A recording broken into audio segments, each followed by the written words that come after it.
Hello students, स्वागत है आप सभी का आपके अपने यूट्यूब चैनल मैथ मैजिक में। स्टूडेंट्स, आज की इस वीडियो में हम लोग कक्षा 9 वृत्त प्रश्नावली 10B का प्रश्न नंबर 16 और 17 इस वीडियो में कंप्लीट करने वाले हैं। पिछली वीडियो में स्टूडेंट्स प्रश्न नंबर 15 तक हम लोग पूरा कंप्लीट कर चुके थे। स्टूडेंट्स, अगर पीछे की वह वीडियो आप नहीं देखे हुए हैं तो नीचे डिस्क्रिप्शन में आपको लिंक मिल जाएगा, वहां से पीछे की वीडियो देख सकते हैं। और स्टूडेंट्स, अगर आप चैनल पे नए हैं और अब तक आपने चैनल को सब्सक्राइब नहीं किया हुआ तो एक बार चैनल को जरूर सब्सक्राइब करें, क्योंकि यहाँ पे सभी चीजें आपको बहुत ही आसान भाषा में समझाई जाती हैं। वीडियो को स्टार्ट करते हैं स्टूडेंट्स। प्रश्न नंबर 16 है, एक पार्क में बने 5 मीटर त्रिज्या वाले वृत्त पर खड़ी 3 लड़कियां रेशमा, सलमा एवं मनदीप खेल रही हैं। रेशमा एक गेंद को सलमा के पास, सलमा मनदीप के पास तथा मनदीप रेशमा के पास फेंकती है। यदि रेशमा तथा सलमा के बीच और सलमा तथा मनदीप के बीच की प्रत्येक दूरी 6 मीटर हो तो रेशमा और मनदीप के बीच की दूरी क्या है। अब यहाँ पे चित्र को देखते हैं स्टूडेंट्स। यहाँ पे आर, यस और यम, यह क्रमशः जो है दूरियां हैं किसकी, रेशमा, सलमा और मनदीप की। ठीक है, यह क्रमशः रेशमा, सलमा, मनदीप को रिप्रेजेंट कर रहा है, यानी प्रदर्शित कर रहा है। दूरी नहीं है, रेशमा, सलमा और मनदीप को प्रदर्शित कर रहा है। हमने माना है कि यहाँ पे जो रेशमा है, सलमा और मनदीप जो है उसको आर, यस और यम से प्रदर्शित किया गया है। अब यहाँ पे हमने चित्र में क्या किया है स्टूडेंट्स, देखिए यह यल है तो ओयल परपेंडिकुलर हमने आर एस खींचा है। ठीक है, ओयल परपेंडिकुलर, देखिए यहाँ पे आर एस और यह ओयल क्या है, परपेंडिकुलर है आर एस लाइन पे, तो ओयल परपेंडिकुलर आर एस खींचा है। और यहां से हमने क्या किया है, ओ और यस को क्या किया है, हमने मिलाया है। जो क्या है, आर्यम लाइन को, जो यह आर्यम लाइन है उसको के पर क्या करती है, कट करती है। फिर हमने क्या इसमें माना है, हमने यह माना है कि जो आर और के की जो लंबाई है वह यक्स मीटर है। ठीक है, तो अब देखिए यहाँ पे क्या करेंगे स्टूडेंट्स, कैसे प्रश्न को हल करेंगे, इन सारी चीजों को लिखते हैं यहाँ पे। तो देखिए क्या लिखा स्टूडेंट्स, हमने जो चीजें आपको बताया वो यहाँ पे लिख दिया। क्या लिखा है यहाँ पे, देखिए माना रेशमा, सलमा तथा मनदीप की स्थिति आर, यस तथा यम है। ओयल परपेंडिकुलर आर एस खींचा, ओएस को मिलाया जो आर एम को के पर काटता है। और हमने यह भी माना कि के आर की जो दूरी है, के और आर की दूरी है वह यक्स मीटर है। ठीक है, अब देखिए यहां से हम लोग बात करेंगे त्रिभुज ओ आर एस का क्षेत्रफल निकालेंगे। ठीक है, तो यहां से लिखेंगे, देखिए ए आर मतलब एरिया और एरिया का मतलब क्षेत्रफल, तो क्षेत्रफल को हम लोग शॉर्ट में ए आर लिखते हैं। ठीक है, तो एरिया और कौन से त्रिभुज का, त्रिभुज ओ आर एस। और किसी त्रिभुज का जो क्षेत्रफल होता है वह 1/2 आधार गुणे ऊंचाई होता है। ठीक है, तो अगर त्रिभुज को हम ऐसे देख रहे हैं, ठीक है, ऐसे हमने क्या किया, ओ आर एस ऐसे, तो यह देखिए उसका क्या हो जाएगा, ओ एस जो है उसका आधार हो जाएगा और उसकी लंबवत जो ऊंचाई होगी वह क्या हो जाएगी। यहां से देखिए अगर ऐसे देखें तो यहाँ पे इसका जो आधार हो जाएगा ओ एस और यह उसकी क्या हो जाएगी, ऊंचाई हो जाएगी, आर के जो है उसकी ऊंचाई हो जाएगी। तो यहां से क्या लिखेंगे, 1/2 गुणे ओ एस गुणे आर के। ठीक है स्टूडेंट्स, अब देखिए ओ एस, यहाँ पे ओ एस का जो मान है, यह ओ एस यहाँ पे क्या हो जाएगा, यहाँ पे चित्र में देखिए ओ एस का जो मान होगा वह 5 मीटर होगा, क्योंकि बोला हुआ है चित्र क्वेश्चन में बोला हुआ है कि एक पार्क में बने 5 मीटर त्रिज्या वाले, तो ओ से यस तक के बीच की जो दूरी होगी वह त्रिज्या होगी और यह 5 मीटर है। तो हम यहाँ पे क्या करेंगे, इसको क्या लिख सकते हैं, 1/2 गुणे 5 गुणे और आर के का मान क्या है, यहाँ पे देखिए यक्स हमने माना हुआ है तो यक्स हो गया। ठीक है, अब देखिए पुनः इसी त्रिभुज में हम लोग बात करेंगे, त्रिभुज, इसी त्रिभुज की एरिया निकालेंगे ओ आर एस बराबर। अब देखिए इसको अगर दूसरे साइड से हम देख रहे हैं तो उसके लिए जो आधार होगा वह क्या हो जाएगा, आर एस हो जाएगा और ओयल उसके लिए लंबवत ऊंचाई हो जाएगी। ठीक है, ओयल उसकी लंबवत ऊंचाई हो जाएगी, तो 1/2 आर एस गुणे ओयल। ठीक है स्टूडेंट्स, अब देखिए 1/2, अब आर एस का यहाँ पे मान कितना है, 6 मीटर है, तो 6 और गुणे ओयल का जो मान है यहाँ पे ओयल का जो मान है स्टूडेंट्स यहाँ पे वह क्या हो जाएगा, देखिए ओयल जो है यहाँ पे फाइंड आउट करेंगे। अगर हम त्रिभुज में बात करें यहाँ पे देखिए ओयल वैसे 4 होगा, यहाँ पे देख लीजिए कैसे 4 होगा यह देख लीजिए। यहाँ पे अगर हम बात करें ओयल बराबर क्या हो जाएगा, अगर समकोण त्रिभुज हम बात करें, देखिए त्रिभुज ओयल आर में, समकोण त्रिभुज ओयल आर में बात करें तो ओयल बराबर हो जाएगा √5 का स्क्वायर माइनस 3 का स्क्वायर। और देखिए 5 का स्क्वायर यानी 25 और 25 में से 9 गया तो क्या हो जाएगा √16 और 16 का वर्गमूल 4। तो यहाँ पे ओयल का जो मान आएगा वह स्टूडेंट्स क्या आ जाएगा 4 आ जाएगा। तो यहाँ पे 4 हमने रख दिया, 2 दूनी 4 यानी यह क्या हो जाएगा 6 दूनी 12 हो गया। उम्मीद करते हैं कि लाइन आप अच्छी तरह समझ गए होंगे स्टूडेंट्स। ठीक है, यहाँ पे क्या आ जाएगा आपका, यहाँ पे 12 आ जाएगा। ठीक है, अब देखिए आपको क्या करना है। अब देखिए यह भी त्रिभुज का क्षेत्रफल है, यह भी त्रिभुज का क्षेत्रफल है, दोनों ओ आर एस त्रिभुज ओ आर एस का क्षेत्रफल है। तो दोनों क्षेत्रफल आपस में बराबर होंगे, यानी यहां से जो 5/2x बराबर होगा 12 के। तो यहां से लिखेंगे 5/2x बराबर 12। यहां से x का मान निकाल लेंगे स्टूडेंट्स। तो जब x का मान निकालेंगे तो देखिए जब यह बटे में जाएगा तो यह क्या हो जाएगा उल्टा हो जाएगा, यानी यह 5/2 है तो 2/5 हो जाएगा, रेसिप्रोकल हो जाता है। तो यह क्या हो जाएगा 12 × 2 डिवाइड बाई 5। और यहां से यह क्या हो जाएगा 12 2 जा 24, 12 दूनी 24 और बटे में 5। ठीक है स्टूडेंट्स, अब भाग देंगे 5 चौके 20, दशमलव लगा लेंगे 4 40, 5 बटे 40 यानी 4.8 मीटर। ठीक है, उम्मीद करते हैं कि लाइन आप समझ गए होंगे स्टूडेंट्स। 4 दूनी 8 मीटर, 4.8 मीटर। ठीक है, अब देखिए यहां से जो रेशमा और मनदीप, देखिए रेशमा और मनदीप, तो चूंकि हमें देखिए आर से के की बीच की दूरी हमने यक्स माना है, और यहां से देखिए यहां से यहां तक की दूरी पुनः एक बार यक्स हो जाएगी, यानी 2x हो जाएगी। आर से यम के बीच की दूरी क्या हो जाएगी 2x हो जाएगी। तो यहां से लिखेंगे अतः रेशमा तथा मनदीप, अतः रेशमा तथा मनदीप के बीच की दूरी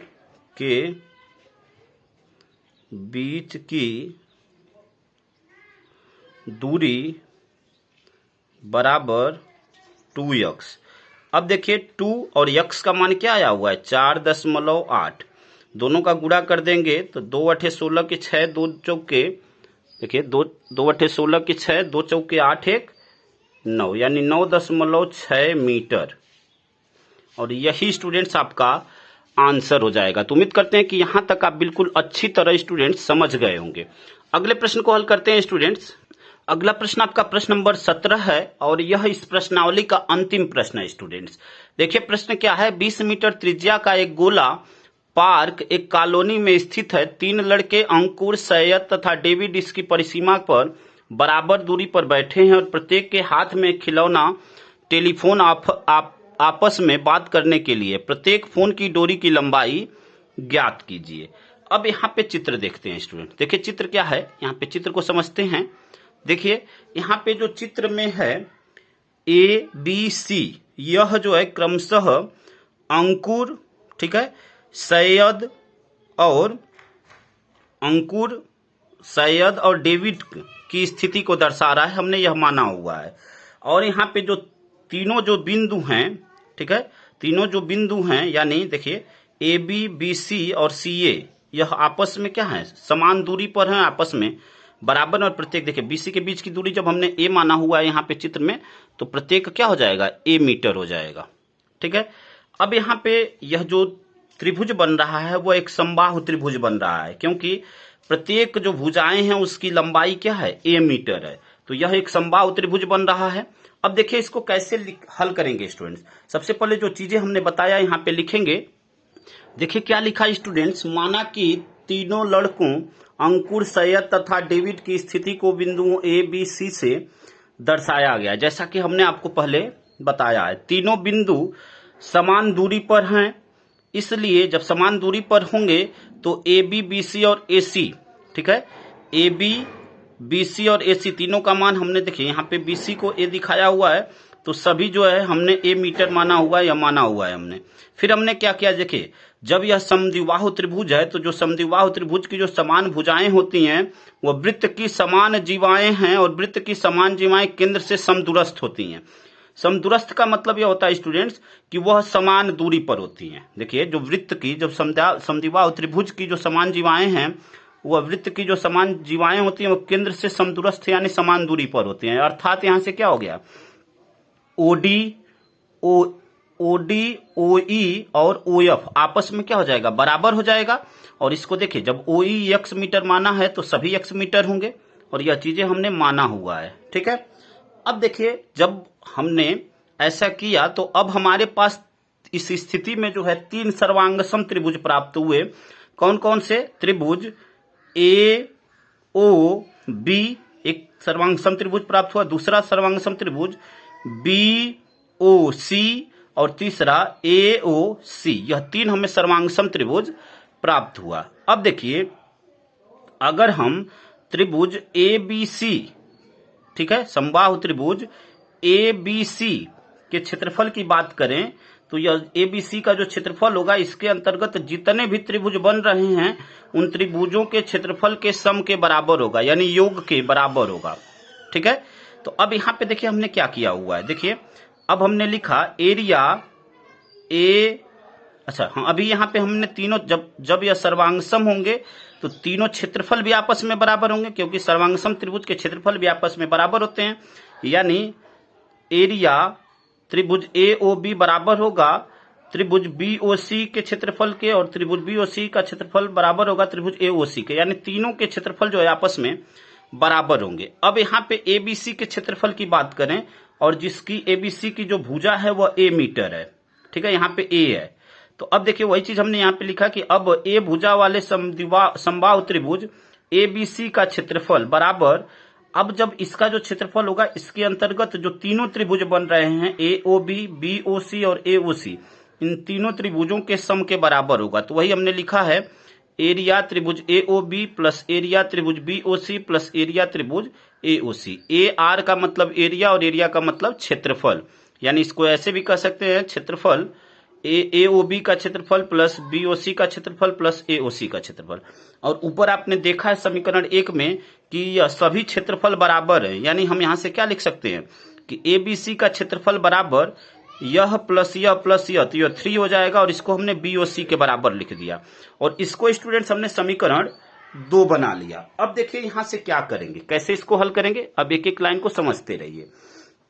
जो समबाहु त्रिभुज का जो क्षेत्रफल होता है वह होता है स्टूडेंट्स करड़ी में 3/4 और भुजा स्क्वायर, यहाँ पे भुजा जो है ए है यानी ए स्क्वायर बराबर, यहां से क्या हो जाएगा देखिए 3। अब हम लोग त्रिभुज बी ओ सी का क्षेत्रफल निकालेंगे तो क्या हो जाएगा, त्रिभुज का जो क्षेत्रफल होगा 1/2 आधार गुणे ऊंचाई, तो 1/2, और यहाँ पे बी ओ सी, यहाँ पे देखिए जो आधार है वह क्या है, BC है, आधार BC है, और यहाँ पे OE इसकी ऊंचाई है, तो वो BC गुणे OE। ठीक है स्टूडेंट्स, उम्मीद करते हैं कि लाइन आप अच्छी तरह समझ गए होंगे। अब देखिए क्या करेंगे, यहाँ से मान रख देंगे, तो यहाँ पे 3। अब देखिए यह 1/2, और हमें BC का मान देखिए क्या है, BC जिसको हमने यहाँ पे A दिखाया हुआ है, तो यहाँ पे क्या रख देंगे A। OE का मान क्या है, यक्स है, तो यहाँ पे यक्स रख देंगे। ठीक है, अब देखिए इसको हल करते हैं, तो यहाँ पे देखिए अब A को हम इधर अगर भेजेंगे तो यह क्या हो जाएगा, बटे में आएगा। देखिए यहाँ पे A कहाँ चला जाएगा, बटे में, यानी A²/A, हमें A का मान ही निकालना है, ध्यान रखिएगा। तो A²/A, अब A²/, यहाँ पे 3 तो पहले से है, तो 3 × 1/2, ठीक है, और यहाँ पे और क्या है, यक्स है। जब करड़ी में 3/4 को इधर भेजेंगे तो यह उल्टा हो जाएगा, क्योंकि जब यक्स के बटे में आएगा तो व्युत्क्रम हो जाता है, यानी यह हो जाएगा, क्या हो जाएगा, 4/3। ठीक है, अब देखिए क्या होगा, यहां से इसको और हल करते हैं, तो यहां से क्या हो जाएगा, देखिए 2 दूनी 4 ठीक है, 2 दूनी 4। अब यहाँ पे देखिए यह 3 है और इसको हम 2 बार क्या लिख सकते हैं, करड़ी में 3 गुणे करड़ी में 3 लिख सकते हैं। और ऐसा इसलिए कर रहे हैं ताकि करड़ी में 3 कट जाए। देखिए 3 है तो इसको हम लोग क्या लिख सकते हैं, देखिए ऐसे लिख सकते हैं, करड़ी में 3 गुणे करड़ी में 3 गुणे 3। अब देखिए यह क्या हुआ, 9 हुआ, 9 का वर्गमूल 3, यानी 3 को हम ऐसे भी लिख सकते हैं। यह क्या हो जाएगा, बराबर यह जो गुणे 1 बटे यह गुणे 2 बटे करड़ी में 3 और यक्स। अब यहां से देखिए एक करड़ी में 3 कट जाएगा तो बचेगा क्या, यह यहाँ से a का एक घात कट गया, यानी a बराबर हो जाएगा स्टूडेंट्स। देखिए यहाँ से 2 बचा और यहाँ पे करड़ी में 3 बचा, तो 2 करड़ी में 3 यक्स। ठीक है, इसको नेक्स्ट समीकरण बना लेंगे, या दूसरा समीकरण था तो यह आपका हो जाएगा समीकरण 3। उम्मीद करते हैं कि यहां तक आप बिल्कुल अच्छी तरह समझ गए होंगे स्टूडेंट्स। अब देखिए यहां से जो OE है वह BC के परपेंडिकुलर है। यहाँ पे क्या लिखेंगे, OE perpendicular BC, OE perpendicular BC, और यहां से क्या हो जाएगा, देखिए जो BE होगा वह EC के बराबर होगा। ठीक है, BE और EC बराबर होंगे और यह जो है BC का क्या होगा, आधा होगा। BE और EC जो है BC के आधे होंगे। यहां से लिखेंगे BE बराबर EC बराबर 1/2 BC। और रीजन में क्या लिखेंगे, हम यहाँ पे रीजन में क्या लिख सकते हैं कि जो केंद्र से जो खींचा गया लंब है, ठीक है ना, वह जीवा को क्या करता है स्टूडेंट्स, समद्विभाजित करता है। तो यहाँ से यह भी लिख सकते हैं कि 1/2, यहाँ पे रीजन में आप आगे लिख सकते हैं स्टूडेंट्स। ठीक है, रीजन में आप आगे यहाँ पे लिख सकते हैं कि केंद्र से खींचा गया लंब जीवा को समद्विभाजित करता है, यानी 2 बराबर भागों में काटता है, इसलिए BEEC बराबर होगा 1/2 BC के। अब 1/2 BC का मान देखिए हमने A दिखाया हुआ है तो यहाँ पे क्या लिख देंगे, 1/2 A। ठीक है, उम्मीद करते हैं स्टूडेंट्स कि इतनी बात आप अच्छी तरह समझ गए होंगे। अब देखिए यहाँ से A का मान जो समीकरण 3 है वहां से A का मान इसमें रख देंगे तो यह क्या हो जाएगा, 1/2 गुणे, अब A का मान क्या है, 2 करड़ी में 3 यक्स, तो 2 से 2 क्या हो गया, कट गया। ठीक है, तो अब यहां पे क्या हो जाएगा, BE बराबर EC। देखिए BE बराबर EC बराबर करड़ी में 3 यक्स, करड़ी में 3 यक्स। ठीक है स्टूडेंट्स, उम्मीद करते हैं कि इतनी बात आपको अच्छी तरह समझ में आई होगी। अब देखिए अब हम लोग बात करेंगे यहाँ पे, देखिए अब हम लोग बात करेंगे समकोण त्रिभुज BEO में। ठीक है, समकोण त्रिभुज BEO में बात करेंगे तो यहाँ पे लिखेंगे अब समकोण त्रिभुज BEO में। ठीक है, अब BEO में देखिए क्या हो जाएगा, यहाँ पे BEO में बात करेंगे तो पाइथागोरस प्रमेय से जो कर्ण का वर्ग होगा वह लंब का वर्ग प्लस आधार के वर्ग के बराबर होगा। ठीक है, तो अब यहां से यह क्या हो जाएगा स्टूडेंट, देखिए इसमें यहाँ पे देखिए अब आपको यह नहीं समझ में आ रहा होगा कि इसमें कर्ण कौन सा होगा, तो जो कोण 90 अंश का होता है उसके सामने की भुजा कर्ण होती है। अब आप बात कर रहे हैं OBE में, ठीक है, या BEO में, तो यह 90 डिग्री है तो यह भी 90 डिग्री होगा और इसके सामने की भुजा क्या है, OB, तो यानी OB क्या हो जाएगी, कर्ण हो जाएगी। तो यहां से OB स्क्वायर बराबर OE square plus BE square. ठीक है स्टूडेंट्स, अब देखिए OB का मान आपको पता है। ठीक है, OB का मान देखिए चित्र में क्या दिया हुआ है, 20 दिया हुआ है, तो 20 का स्क्वायर बराबर OE का मान यक्स है तो यक्स स्क्वायर प्लस BE का मान BE का मान अभी निकाला गया है। यहाँ पे BE बराबर क्या है, करड़ी में 3 यक्स, तो यहाँ पे लिखेंगे करड़ी में 3 और पूरे का स्क्वायर, करड़ी में 3 यक्स का होल स्क्वायर। अब देखिए 20 का स्क्वायर क्या होता है स्टूडेंट, 400, और यह क्या हो जाएगा आपका, देखिए यक्स स्क्वायर, और यहाँ पे देखिए जब यह करड़ी में है, करड़ी में 3 यक्स स्क्वायर, करड़ी में 3 यक्स और पूरे का होल स्क्वायर है, तो करड़ी में 3 है, इसका स्क्वायर करेंगे तो करड़ी हट जाएगी। ठीक है, और यह क्या हो जाएगी 3x स्क्वायर। अब यहां से अगर हल करें और तो यहाँ पे गुणांक में कुछ नहीं है तो 1 है, तो 1x² 3x² क्या हो जाएगा 4x²। या बराबर में तो किसी को पहले किसी को बाद में लिख सकते हैं, कोई प्रॉब्लम नहीं है। अब देखिए x² बराबर क्या हो जाएगा 400 डिवाइड बाई 4 यानी 100 आ गया। अब हमें x का मान निकालना है, तो जब इसका हम वर्गमूल लेंगे, ठीक है, जब हम इसका वर्गमूल लेंगे स्टूडेंट्स, तो यह क्या हो जाएगा, यह वर्गमूल क्या हो जाएगा, x का मान क्या हो जाएगा 10 हो जाएगा। ठीक है, x का मान 10 मीटर। इसको समीकरण 4 बना लेंगे। ठीक है, अब देखिए यहां पे लिखेंगे, अब समीकरण हमें a का मान ही निकालना है, लेकिन a का मान तो यहां आया है, लेकिन x के रूप में आया है। यही x का मान जो है यहां पे हम रख देंगे। तो अब लिखेंगे समीकरण 3 से, समीकरण 3 से, अब देखिए समीकरण 3 क्या है, a बराबर 2 करड़ी में 3x बराबर 2। अब देखिए तो यह क्या है, करड़ी में 3 और x का मान क्या आया है अभी यहाँ पे 10, तो यह क्या हो जाएगा 10 का 2 में गुणा, तो 20 करड़ी में 3। ठीक है, 20 करड़ी में 3 मीटर। ठीक है स्टूडेंट, अब आपसे प्रश्न में क्या पूछा है, किन्हीं दो लड़कों के बीच की दूरी बताइए। तो किन्हीं दो लड़कों के बीच की दूरी क्या हो जाएगी 20 करड़ी में 3 मीटर होगी। यहाँ पे लिख सकते हैं कि किन्हीं दो लड़कों के बीच की दूरी, किन्हीं दो लड़कों के बीच की दूरी 20 करड़ी में 3 होगी। ठीक है स्टूडेंट्स, और यही इसका आंसर हो जाएगा। तो उम्मीद करते हैं स्टूडेंट्स की प्रत्येक लाइन आपको अच्छी तरह समझ में आई होगी। स्टूडेंट्स वीडियो आप एक बार देखिए, वीडियो आपको अच्छा लगे तो वीडियो को लाइक करिए और कमेंट जरूर करिए स्टूडेंट्स की वीडियो आपको कैसा लगा। ठीक है, और स्टूडेंट्स अगर आप चैनल पे नए हैं और अब तक अगर आपने चैनल को सब्सक्राइब नहीं किया हुआ तो एक बार चैनल को सब्सक्राइब करें और वीडियो को अपने दोस्तों तक अधिक से अधिक मात्रा में शेयर करें ताकि उनकी भी हेल्प हो सके। धन्यवाद स्टूडेंट्स, जय हिंद जय भारत।